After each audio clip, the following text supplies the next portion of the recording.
Hi! మేమైతే మా చెల్లి పెళ్ళికని చెప్పేసి వన్ డే ముందు రోజు వెళ్ళాము. సో, అందరూ రెడీగా ఉన్నారనమాట. అంటే హల్దీ స్టార్ట్ జేయడానికి. ముందు రోజైతేనే హల్దీకి అందరూ వెళ్తారు. అది దానికంటే ముందు రోజు అయితే పిల్లలకి స్కూల్స్ ఉంటాయి. రిలేటివ్స్ వచ్చి 2, 3 డేస్ ఉండాలంటే కష్టం గదా! అలా అని చెప్పేసి ఫస్టే అడిగిందనమాట. "అక్క నెక్స్ట్ డే పెట్టుకుందామా? లేకపోతే ఆ నెక్స్ట్ డే పెట్టుకుందామా?" అని. "వద్దురా మ్యారేజ్ ముందు రోజే పెట్టుకుంటే బెటర్. అందరూ వస్తారు గదా!" అని చెప్పేసి, "సరే అక్క ఆ రోజే డేట్ ఫిక్స్ చేసుకుందాం" అని చెప్పేసి మా చెల్లి డేట్ ఫిక్స్ చేసింది. అప్పట్లో అయితే పెళ్ళికి 3, 4 డేస్ వరకి అలానే ఉండేవాళ్ళం గదా! అన్ని ఫార్మాలిటీస్ అయ్యేంత వరకు. బట్ ఇప్పుడు అలా కాదు గదా! ఇప్పుడున్న బిజీ లైఫ్‌లో, బిజీ షెడ్యూల్‌లో ఒక 1 డే ముందు వెళ్ళి ఉండడమే చాలా కష్టం. అది మన ఓన్ మన కజిన్స్ అట్లా పెళ్ళిళ్ళైతే మాత్రమే ఒక 2 డేస్ ముందు వెళ్ళి అయినా సరే, 1 డే ముందు వెళ్ళి అలా స్టే చేయగలుగుతున్నాం గానీ, ఇంకా వేరే వాళ్ళవైతే జస్ట్ పెళ్ళికి పోవాలి, అటెండ్ అవ్వాలి, రావాలి. పెళ్ళి అంటే మెయిన్ ఏంటి చెప్పండి? గాజులు. ఫస్ట్ గాజులు పెట్టుకొని ఆ తర్వాత పెళ్లి కూతుర్ని చేయాలి.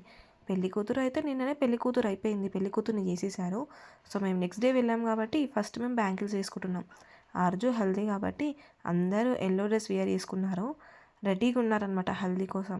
సో, ఇంకొంతమంది సిస్టర్స్ రాలేదు. వాళ్ళ కోసమని వెయిట్ చేస్తున్నాం. పెళ్లి కూతురు అయితే రెడీ అయిపోయింది. జస్ట్ మేకప్ వేసుకోవాలి తను. చాలా క్యూట్‌గా, అందంగా ఉంది గదా! సో, తనకి తోడు పెళ్లి కూతురైతే ఈ పెళ్లి కూతురనమాట. చిన్న పెళ్లి కూతురు. ఇద్దరు మంచిగా రెడీ అయ్యారు. మేమైతే మాకు ఏ సైజ్ సెట్ అవుతుందో అని చెప్పేసి బ్యాంగిల్స్ అన్నీ వెతుక్కున్నాము. పిల్లలకైతే చిన్న సైజ్ అంత ఈజీగా రాదు గదా! వాళ్ళకి వెతికి వెతికి అయితే ఏవో ఒక బ్యాంగిల్ సెట్ చేశాము. అలా వేసిన తర్వాత ఆగుతారా వాళ్ళు ఎక్సైటింగ్‌గా ఎదురు చూస్తున్నారనమాట. హల్దీ ఎప్పుడు స్టార్ట్ అవుతది? ఎప్పుడు ఎగురుదామా అని. చెప్పానుగా ఇంకొంతమంది చెల్లెలు రాలేదని వచ్చారు చూడండి. వీళ్ళే మేకప్ ఆర్టిస్ట్‌లనమాట. చాలా బాగా రెడీ చేస్తారు. అసలు బ్యూటీషియన్ అవసరమే లేదు. బట్ అంత అదే రోజు వాళ్ళు గూడా రెడీ కావాలి.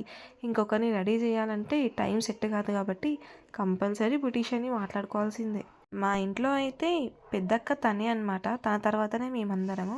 బట్ అక్కా చెల్లెళ్ళంతా కలిస్తే రచ్చ రచ్చే ఉంటుంది గదా! అబ్బా! ఆ వైబే వేరుంటుందసలు. ఎప్పుడో ఒకసారి కలుస్తాం. ఎప్పుడో ఒకసారి అంటే పెళ్ళిళ్ళు. ఏదైనా ఫంక్షన్స్‌లో కలిసామనుకోండి జస్ట్ ఇలా వెళ్తాం, అక్కడ కలుస్తాం, మళ్ళీ ఎవరింటికి వాళ్ళు వెళ్ళిపోతాం గదా! ఇలా మ్యారేజెస్ ఇంకేదైనా ఫంక్షన్స్ అయితే మాత్రమే ఒక రోజు ముందైనా వెళ్తాం. లేకపోతే వెళ్ళిన డే అయినా స్టే చేస్తాం గదా! అక్కడ ఈ లడ్డూస్ మా పిన్నియే చేసింది. అక్కడ కూర్చుంది గదా! ఆ పిన్ని ఇట్లా నోట్లో వేసుకుంటే కరిగిపోతుంది. అంత టేస్టీగా ఉంది. ఏ ఒక్క రెసిపీ అయినా సరే మస్తు పర్ఫెక్ట్‌గా చేస్తుంది. స్వీట్ అయినా, హాట్ అయినా. మేము రెడీ అయ్యాక అలా ఒక పోజ్ ఇచ్చాము. తర్వాత పెళ్ళికూతురు వచ్చేసింది బయటికి.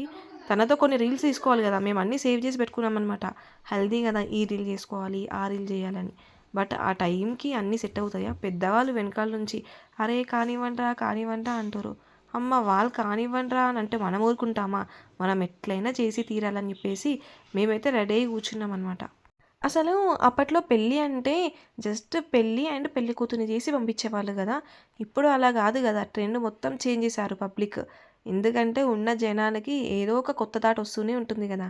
ఇట్లా చేసుకోవాలి, అట్లా చేసుకోవాలి అని. హల్దీ, మెహందీ, సంగీత్ ఆ తర్వాత పెళ్లి. పెళ్లి తర్వాత బరాత్. ఇలా ఇవన్నీ జేసిన తర్వాతనే అబ్బా! పెళ్లి అయిపోయిందిరా అని అనిపిస్తది గదా! చూడండి వీళ్ళే మా సిస్టర్స్ అంతా. ఇంకా చిన్న పిల్లలున్నారు గానీ వాళ్ళకి ఎగ్జామ్స్ ఉన్నాయని రాలేదు. హల్దీ స్టార్ట్ అయినాక డాన్స్ జేయకుండా ఊరుకుంటామా? ఖతం మా డాన్సులు షురు అయిపోయినాయి. మీరు మీ ఫ్యామిలీలో ఎవరి పెళ్ళిళ్ళకి ఎక్కువ ఎంజాయ్ జేస్తారు జెప్పండి? ఒకవేళ ఎంజాయ్ ఎవరి పెళ్ళిలో జేస్తారో వాళ్ళ నేమ్ కామెంట్ జేయండి. చెల్లెళ్ళేనా ఎంజాయ్ జేసేది? అన్నయ్యలు, బావలు ఎంజాయ్ చేయొద్దా? అని నార్మల్‌గా వెళ్ళమంటే అక్కడికెళ్ళి సిగ్గుపడుతున్నారు డాన్స్ ఎయండి అని చెప్పి. అంతే ఉంటది గదా! అందరి ముందు జెయ్యాలంటే. హల్దీ అయ్యే టైంలో ఆకలవుతుందని చెప్పేసి మేమైతే తినేసాము. ఫుడ్ మాత్రం చాలా బావుంది. తిన్న తర్వాత కాసేపు అలా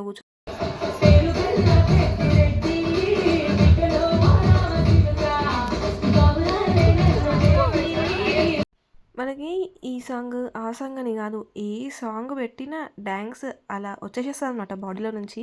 అలా మాకేనా మీకు గూడా అనిపిస్తుందా? పిల్లలైతే ఒక్క సాంగ్ వదలకుండా షార్ట్స్ మామూలుగా డాన్స్ ఏస్తూ ఉంటారు గదా! అలా షార్ట్స్, సాంగ్స్ వాళ్ళకొచ్చిన సాంగ్స్ అన్నీ పెట్టుకొని మరీ డాన్స్ ఏశారు. ఈ ఫంక్షన్‌లో అయితే వీళ్ళే హైలైట్ అయ్యారసలు. ఒక్క మినిట్ ఆగకుండా డాన్స్ చేస్తూనే ఉన్నారు. వాళ్ళకి గూడా ఎప్పుడో ఒకసారి టైం దొరుకుతది గదా! ఇలా అందరితో కలిసి డాన్స్ చేయడం. అప్పుడైతే చాలా భయపడేవాళ్ళు అందరి ముందు డాన్స్ చేయాలంటే. అసలిప్పుడు ఆ ఫియర్‌నెస్ అనేదే పోయింది.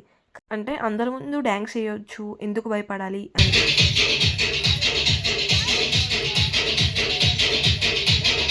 ఇట్లుంటదనమాట హల్దీ స్టార్ట్ చేసేంత వరకు కొంచెం సిగ్గు. అమ్మ డాన్స్ చేయాలా? వద్దా? అని.